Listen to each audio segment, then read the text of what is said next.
Hi everyone, I'm Robin from One Paper Street, and today I'm going to show you how to use masking fluid. The masking fluid that we're going to be using today is this drawing gum by Pebeo. So this is a very liquidy type of masking fluid, which is really good because then it just kind of flows onto the page really easily. But it's also got this really great blue tint to it, so that allows it to show up on the page and you can kind of see where it's at versus where you're painting.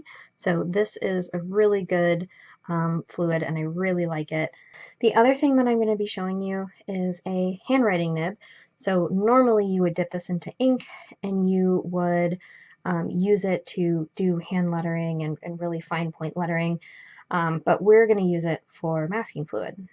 Another thing that I like to use is this Incredible Nib right here. So this is made specifically for masking fluid, although you can use it for other things, but it's got a really tough edge to it, and it allows me to kind of use it over and over again on masking fluid without damaging it. And then it's actually got two sides, so it's got a flat side or a blunt side over here, so you can get a lot wider if you're trying to cover more area. So we're going to be going through this as well. And then lastly, I have a paintbrush. So paintbrushes, you want to be really careful when you're using masking fluid. You don't want the fluid to dry on your paintbrush, so whenever you're done with it, you want to be dipping it in water right away and cleaning it off so that you can preserve the brush, but we're going to be using that as well. Now I have a piece of watercolor paper with me today. This is Kilimanjaro cold press, 100% cotton paper, so that's what we're going to be using today. And then you'll also see that I have two water cups with me. So I like to keep things pretty simple and have a visual cue for my dirty water versus my clean water. So the yellow one, that's kind of a grimy cup, that's actually my dirty water. And then the nicer little jar of clean water, that will remain my clean water. So as we're going through, I'll kind of show you how I use all of this stuff. So one thing I like to suggest is don't open your masking fluid until you need it, and close it immediately once you're done, because the purpose of this fluid is that it's wet, and once it dries you can't reapply it or you can't wet it down and reuse it. So keep it closed until you absolutely need it. We are going to start with this little handwriting nib right here. So I'm going to open it now because I'm ready to use it. And you'll notice that there's some gunk on the top of the lid. That's totally normal. Just set it aside. And then I will put a little bit of water on this nib. Not a lot, but and I'll wipe off the excess water that I don't need. But I'm going to get it a little wet, and then I'm going to just dip my masking fluid in it. So now you'll see that I have some masking fluid on my nib, and I'm just going to go ahead and make some fine lines. So you can see, or maybe you can't see because the lines are so fine, but I can make really fine lines with this little handwriting nib because that's kind of the purpose of it. You can make fine lines and you can use fine details with this, and you're essentially using it like it's ink, but it's masking fluid. So we're just making a few designs here, and then you can even get thick by running a few lines next to it or running it next to each other. But when you're done, so I've still got a little bit of masking fluid on my nib.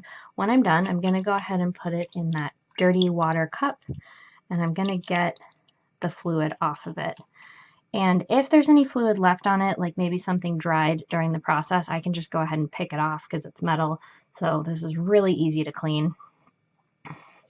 But let's say that I need a line that's a little bit thicker. I can use this other nib that's a little bit larger. So again, I'll dip this into water, I'll wipe off the excess on the side of my cup, and then I'll just dip it in.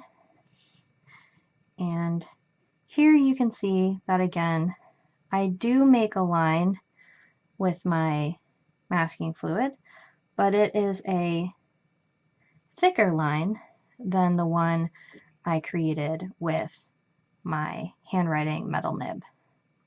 So you can see that I still get lines, but my lines are a little bit thicker. And again, when I'm done with this, I'm always taking my tool and putting it in water so that it just stays clean and I don't get a bunch of extra residue on it. And again, I just dry it off and I'm done with that side. But let's say we want like a wider masking fluid area to get covered. Again, I follow that process by dipping it in water first. I dip it into the masking fluid, get rid of any excess, and now I can make a thick line. I can even make a thicker line, whatever I need to do with this fluid. Now again, once it dries, you don't want to go over it, and I can kind of show you why that is. But if it's wet, you can go over it and it's fine. Now if I feel like it's drying on my nib as I'm working, I can rinse it off and then I can just get some clean water from it again. So you can do that as many times as you feel you need to. And if you have too much water, just go ahead and wipe a little bit off on your cloth. All right, so now we've looked at both of my nibs, my handwriting nib and my masking nib, but we haven't looked at the paintbrush yet. So for the paintbrush, again, you want to be mindful that you're cleaning this off right away. And we're keeping with the process of dipping it in water and wiping off any excess water.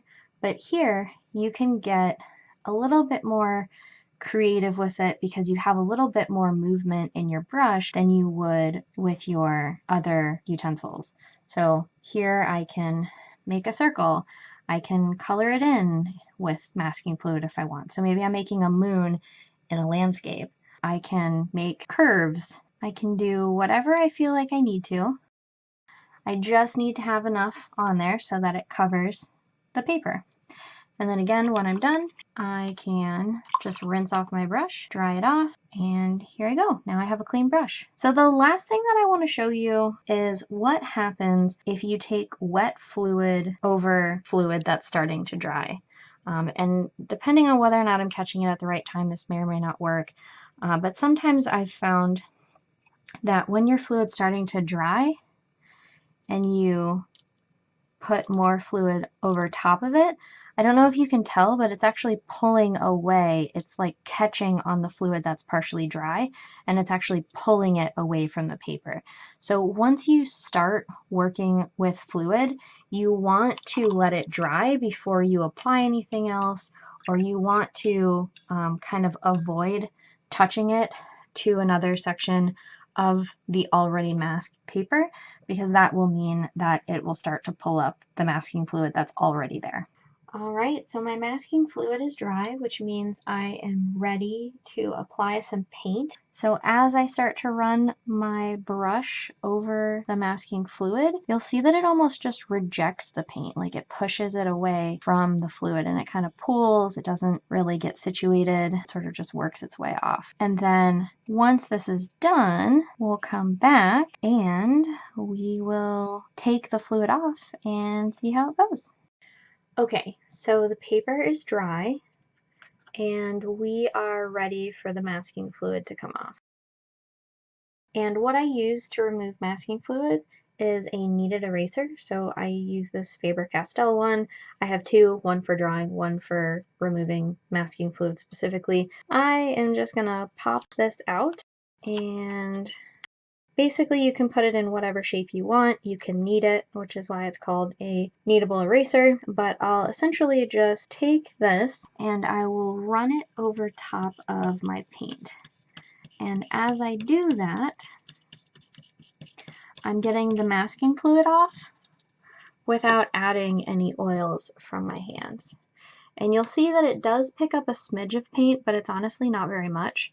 So I don't worry about that little bit.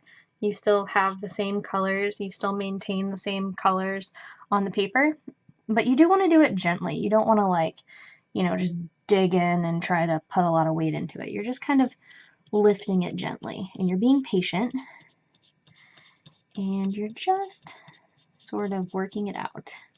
Now we have a piece of paper where all of these areas that we had the masking fluid on are still white. So you could make them a lighter color, you could keep them white, you could do whatever you wanted with your particular picture. So that is it for this masking fluid tutorial. But if you have any questions, post them in the comments below and I will be happy to answer them. And have a really great day, everyone.